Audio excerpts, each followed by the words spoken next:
Ini sekelumit cerita yang jarang terungkap. Cerita tentang kesaksian Kapten Kunchoro yang terseret G30 SPKI. Kapten Kunchoro adalah wakil komandan Batalion 454 para Banteng Riders, pasukan pemukul Kodam Diponegoro. Ketika peristiwa G30 SPKI meletus, pasukan Yon 454 ada di Jakarta. Kala itu, ketika peristiwa gerakan 30 September terjadi pada tanggal 1 Oktober tahun 1965. Pasukan Yon 454 dengan dipimpin langsung oleh wadenyennya Kapten Kunchoro oleh pimpinan G30 SPKI diperintahkan untuk menjaga sekitar istana. Tugas yang diberikan menjaga keselamatan Presiden Soekarno dari upaya coup Dewan Jenderal. Sejarah mencatat bersama dengan Wakil Komandan Yon 530 Kodam Brawijaya Kapten Sukarbi, Kunchoro sempat menghadap ke markas Kostrad untuk diberi penjelasan. Sebagai tambahan informasi, pasukan Yon 530 Brawijaya juga oleh pimpinan G30S diperintahkan berjaga sekitar istana. Misinya sama mengamankan Bung Karno dari upaya coup. Setelah diberi penjelasan oleh Pangkostrat Maijen Soeharto bahwa gerakan 30 September itu adalah upaya coup dan juga diinformasikan bahwa istana kosong tak ada presiden, dua wadenyen itu diultimatum oleh Soeharto untuk bergabung ke Kostrad paling lambat sore hari. Jika tidak mereka akan dianggap lawan. Rupanya, hanya pasukan Yon 530 yang dipimpin oleh wadenyennya Kapten Sukarbi yang merapat ke Kostrad.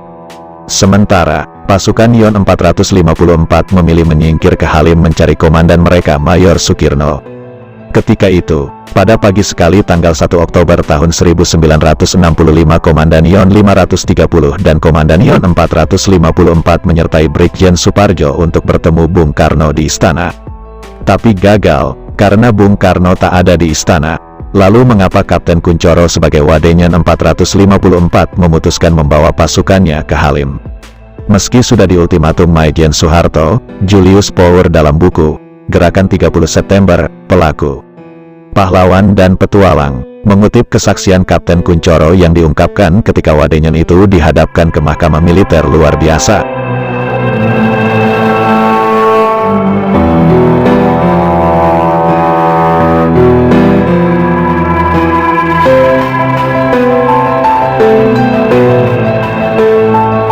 Menurut kesaksian Kapten Kunchoro, ketika itu usai dia menghadap Pangkostrat Maijen Soeharto di markas Kostrad, dia segera kembali ke pasukannya, lalu melakukan briefing ke anak buahnya. Ketika sedang memberikan briefing, tiba-tiba Komandan Batalion Mayor Sukirno datang dan kembali mengambil oper komando. Saya lihat Komandan Batalion telah datang. Saya melapor, saya baru saja menghadap Panglima dan diperintahkan membawa pasukan masuk ke Kostrad. Ternyata, saya malahan kena marah. Mengapa kamu menghadap Pak Harto segala? Yang dia panggil tadi siapa?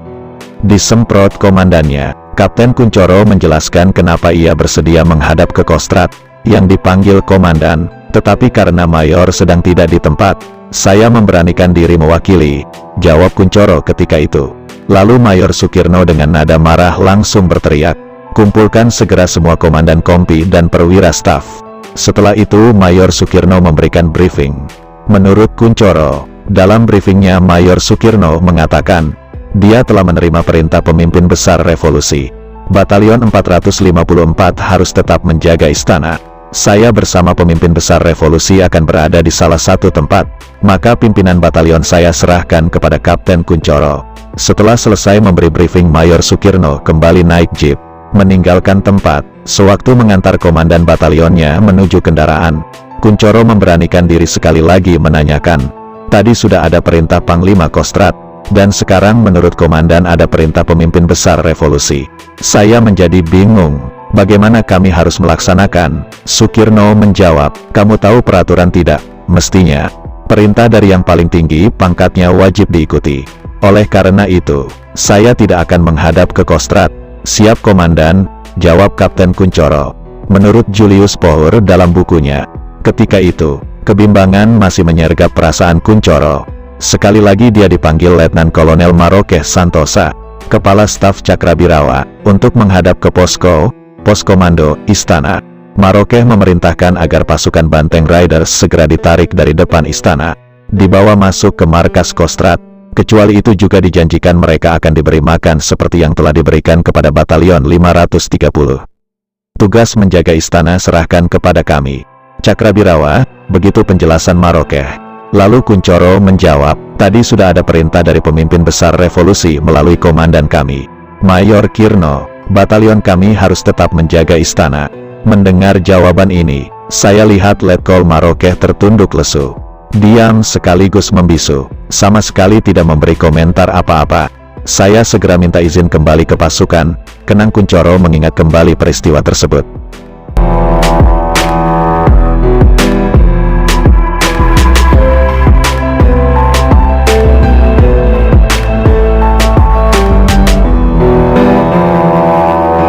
Tetapi begitu Kuncoro meninggalkan posko, di halaman istana dia dikejar Mayor Suwondo, temannya yang pada saat itu menjabat asisten 2 Resimen Cakrabirawa. Mayor Suwondo lalu berkata dalam bahasa Jawa, "Iki yen duduk kanca dewe ora bakal tak wanehi weruh."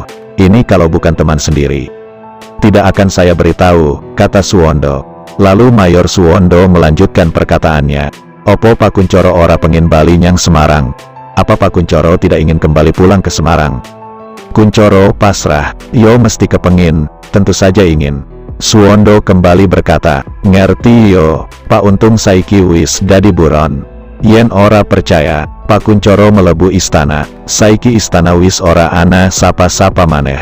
Apa sing arep dijaga?" Perkataan Mayor Suwondo itu kalau dalam bahasa Indonesianya kurang lebih seperti ini. Harap dipahami, Pak Untung sekarang sudah berubah jadi seorang buronan. Kalau masih tetap belum percaya, silakan Pak Kuncoro masuk sendiri ke istana. Sekarang istana sudah kosong, di sana tidak ada siapa-siapa lagi. Lantas apa yang harus kamu jaga? Dalam pengakuannya sebagai saksi di depan sidang Mahkamah Militer Luar Biasa ketika mengadili Letnan Kolonel Untung Syamsuri, Jumat malam tanggal 25 Februari tahun 1966. Kapten Kuncoro mengatakan, mendengar perkataan Mayor Suwondo, "Saya lantas bimbang kembali. Tadinya saya masih berharap ada penjelasan tambahan dari Cakrabirawa, tetapi situasinya sudah tidak memungkinkan. Saya segera kembali ke pasukan, kemudian melakukan pengecekan lewat saluran lain." Masih menurut kesaksian Kapten Kuncoro, ternyata informasi yang disampaikan Mayor Suwondo benar. Di istana sudah tidak ada siapa-siapa. Segera saya kumpulkan para komandan kompi dan perwira staf. Saya memberi briefing sekaligus mengambil keputusan. Mengingat informasi paling akhir menyebutkan pemimpin besar revolusi berada di Halim. Lebih baik kita ke Halim untuk minta perintah lanjutan. Menjelang pukul 17, dengan memakai 40 truk kendaraan organik, pasukan Banteng Riders dengan teratur meninggalkan lapangan Monas, yang sudah mereka kuasai bersama Yon 530 para sejak pagi buta. Tanpa pernah mendapat suplai makanan dan minuman, Kuncoro membawa anak buahnya keluar dari depan istana selang 2 jam setelah Yon 530 para bergabung ke markas Kostrad. Malamnya, ketika pasukan Riders dari Diponegoro sedang terdampar di Halim, pasukan Riders Brawijaya sudah diperbantukan menjaga keamanan Jakarta, termasuk melakukan operasi penggerebekan di beberapa tempat, tulis Julius Power dalam bukunya. Menurut Julius Power dalam buku, dalam perjalanan meninggalkan Monas, Kapten Kuncoro naik jeep, berada di depan konvoi. Begitu sampai di Cawang, konvoi segera saya minta berhenti. Saya bersama pengemudi masuk ke kompleks Pangkalan Angkatan Udara Halim Perdana Kusuma.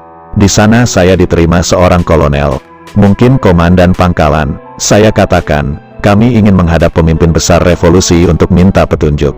Jawaban yang saya peroleh, pemimpin besar revolusi sudah tidak ada di sana. Setelah itu, dengan sikap simpatik dia memberi saran agar pasukan kami diistirahatkan lebih dulu. Kemudian dia mengirim seorang perwira Auri sebagai penunjuk jalan. Akhirnya, konvoi kami sampai di lapangan penerjunan Lubang Buaya, arah barat daya landasan Halim. Baru kami bisa istirahat, tutur Kapten Kuncoro.